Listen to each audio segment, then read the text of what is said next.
Yo en principio soy partidario de las conferencias tradicionales, pero bueno, no está mal probar de las otras, ¿no? Yo soy partidario de escuchar, bueno, soy partidario, no, yo escucho los discos enteros, porque los músicos hacen discos enteros.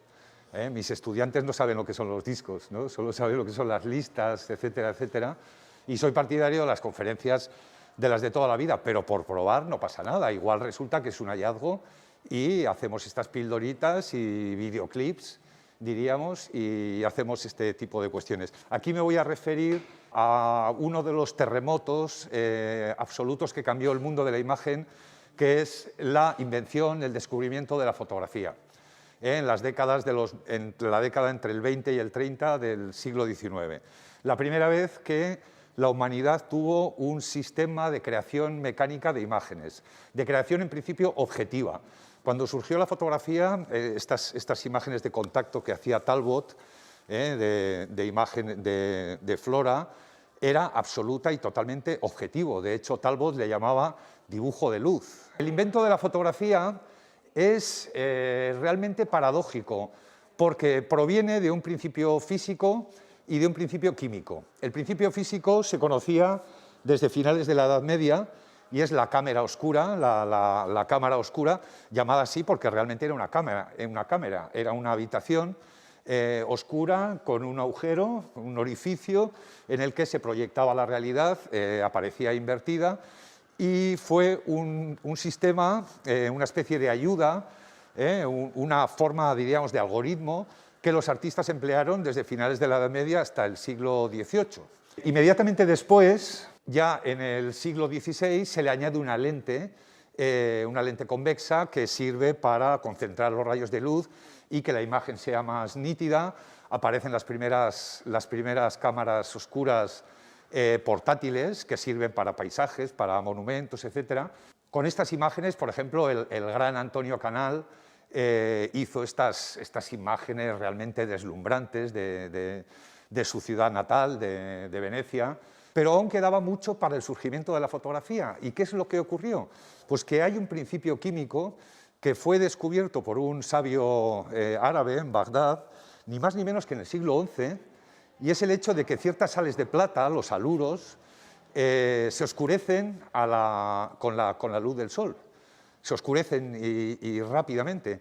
Y esto quedó escrito por ahí en un tratado árabe, fue copiado muchas veces en monasterios, etc., pero nadie lo relacionó con la posibilidad de concentrar rayos de luz y crear en la cámara oscura, en lugar de a mano alzada, el artista como Canaletto, recogiendo las imágenes que le ofrecía la cámara oscura, colocar una placa sensible, y esto es lo que hicieron Niepce, Daguerre o Talbot.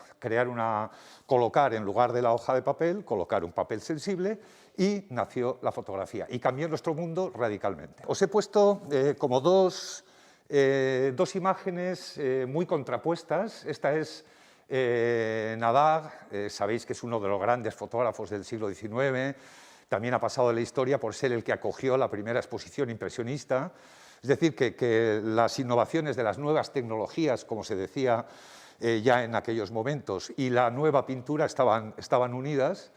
Nadar, esta imagen que dice Nadar elevando la fotografía a la altura del arte, y hace este juego de palabras con la altura del arte, de las fine arts, de las bellas artes, con la altura, porque obtuvo imágenes que os podéis imaginar que cuando fueron publicadas en revistas, el público se quedó absoluta y totalmente fascinado. Poder ver la Place de l'Étoile, los Champs-Élysées, por las cuales los habitantes de París habían pasado miles de veces, pero nunca habían tenido esa perspectiva.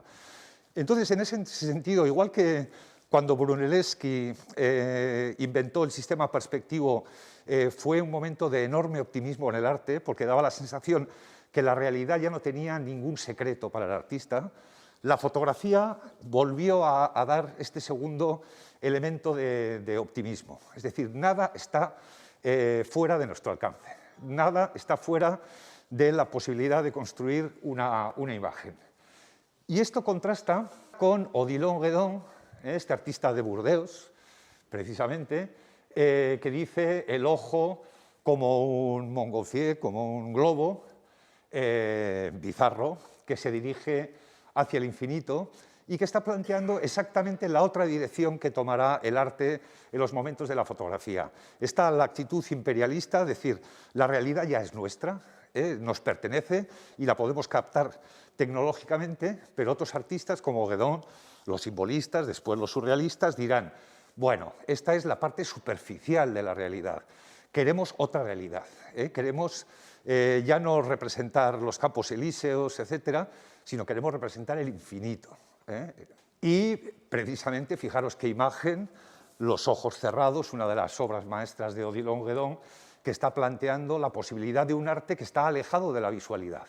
En el momento que la humanidad ha conseguido dominar el mundo, hay artistas que dicen, pues no lo queremos, queremos un arte que surja del interior. Y esta es la primera fotografía de Louis Daguerre, la primera fotografía en la que aparece un ser humano. Es la Rue du Temple, que va desde el Hôtel de Ville hasta République, una calle del viejo París, que yo conozco mucho, bueno, está en el centro de París, pero también mi hija ha vivido en esa calle, en el 189. La exposición de esta imagen son de 12 minutos y la calle estaba repleta de gente caminando. Y solamente el limpiabotas y el cliente, toda la gente que pasaba, dejaba un halo fantasmático, se convertían en fantasmas y como tales fantasmas desaparecía y solamente el limpiabotas y el cliente quedan fijados en esta imagen extraordinaria. Bueno, esto nos habla de, digamos, hemos hablado del carácter imperialista, de dominar la realidad, pero también de muchas imperfecciones, entre comillas, técnicas. Digo entre comillas. Mientras tanto, los pintores seguían con el óleo y con el lienzo, ¿no? Y los fotógrafos les decían, tíos, no tenéis nada que hacer, somos más rápidos, un retrato necesita 20, 30 sesiones, nosotros lo hacemos en 3 minutos. Baratos, un retrato se lo puede permitir una persona de mucho, mucho dinero, es una obra única y nosotros hacemos miles de copias. Y además, no solo tiempo y dinero, además somos objetivos.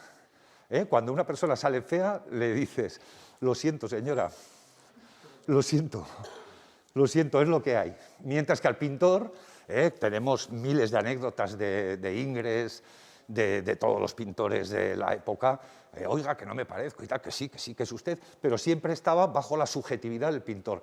La cámara no miente, ahora sabemos que sí miente, pero vamos, para 1878-79 la cámara no mentía. Y era esto que accedieron a una imagen de sí mismo la inmensa mayoría de la humanidad. Si pensamos en la historia del arte, aparece el 0,0001% de la gente que ha vivido en este mundo.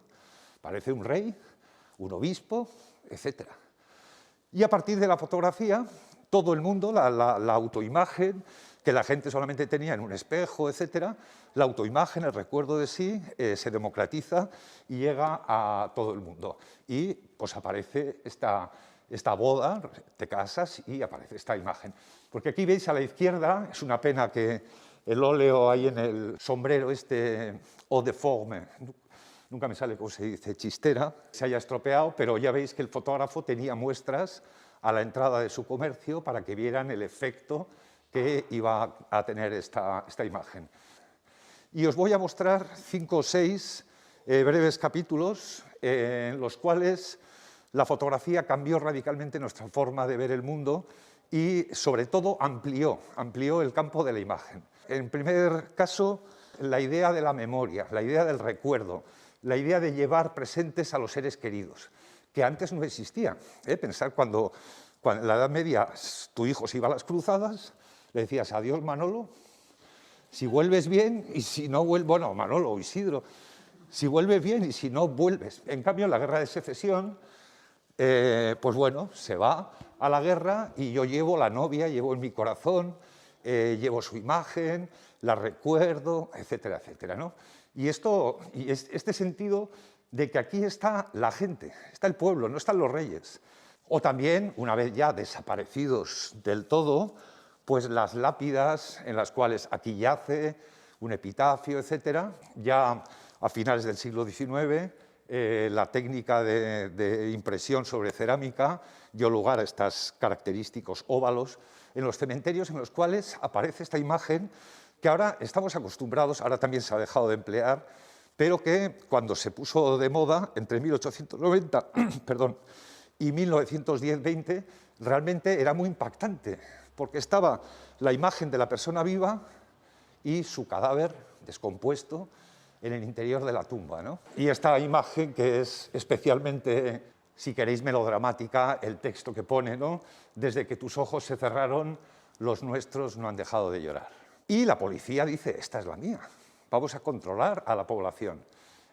Y Alphonse Bertillon, que inventó el portrait parlé, el retrato hablado, que era la confluencia entre una imagen de perfil derecho y de frente con una serie de medidas antropométricas, y que dio lugar, pues, en Francia en 1911 a una cosa que ahora nos parece que es como de siempre, pero que hasta el siglo XX no ha existido y que en España hasta la República no existió, que es el documento nacional de identidad. El propio Bertillon tuvo el humor de... porque en estos primeros momentos solo se hacía de presos convictos, tuvo el humor de hacerse un autorretrato como si él fuera este preso. Y se dio de cuenta, hemos de señalar, que la comparación de los rasgos del rostro es difícil de establecer de manera objetiva, mucho más decepcionante que la comparación de la vista de perfil y la superioridad antropométrica de la oreja respecto a los rastros del ojo. Él tuvo que instruir en esta gran novedad policíaca a generaciones de policías, y aquí veis, pues, esta especie de orejoteca, que al final, porque es un elemento muy distintivo de cada uno, y cuando en los documentales de la 2 vemos a los biólogos que distinguen a los elefantes por la oreja, pues a los seres humanos también. Y aquí tenemos, pues, estas imágenes que nos emocionan, ¿no? Ya con otra innovación, que se descubre que, aunque sean tan parecidas, ninguna es idéntica, las huellas dactilares, y vemos a esta mujer que ni siquiera parece su nombre propio, pero se apellida Girardon y que está detenida por la razón que sea.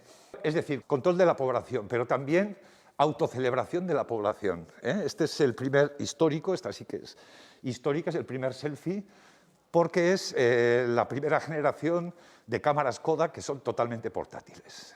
Y en este momento en que el fotógrafo ya no se dirige hacia el mundo, sino se dirige narcisistamente hacia sí mismo, y fijaros cómo se juntan exactamente igual que un siglo después, porque esta foto tiene un siglo exacto de existencia, exactamente el mismo rito de apelotonamiento para aparecer en el campo de la imagen. Y si los pintores tienen su tamaño, tienen el color, etcétera, etcétera, pues la técnica no quiere parar y, bueno, pues aparece la estereometría, aparece la tercera dimensión.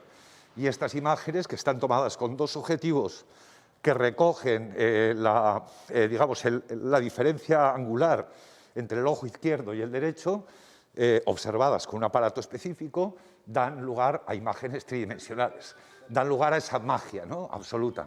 Y ya puestos a la magia y al hiperrealismo y a la objetividad, pues surge la pornografía. Y cuando la pornografía es 3D, diríamos que es más excitante.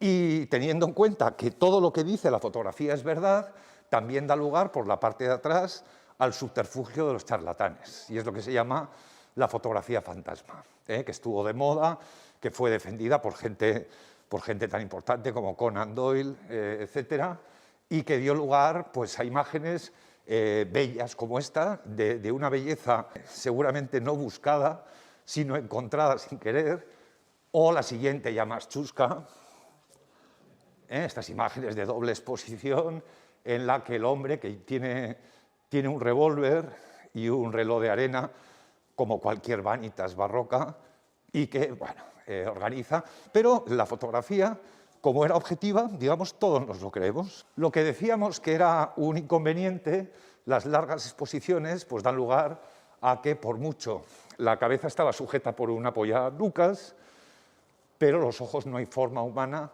de que no pestañeen. Y entonces aparecen estas imágenes. Esta pobre muchacha ha pasado a la historia como una malvada y realmente es una mujer que no se aguantó a lagrimear y técnicamente, pues no había posibilidad de fijar la imagen, pero fijaros esta imagen anónima de unas cascadas en realidad la imperfección técnica es la magia de la imagen. Es la magia en la que vemos los árboles y los elementos inanimados absoluta y totalmente enfocados, y el agua cae como una masa extraordinaria, fascinante. Y van aumentando la rapidez de las emulsiones hasta congelar. De hecho, el concepto de instantánea como sinónimo de fotografía no surge hasta el siglo XX. Este sentido de instantáneo, menos de un segundo. En este caso son centésimas de segundo.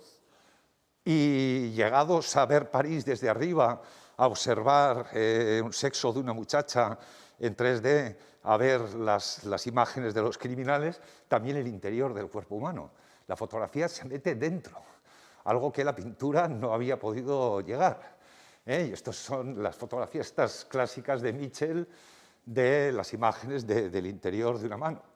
O la investigación de la paleontología, digamos, la investigación científica, ¿no? Esto, en relación con los dibujos que se empleaban anteriormente, esto supuso un avance que cambiaron radicalmente el uso de estas ciencias.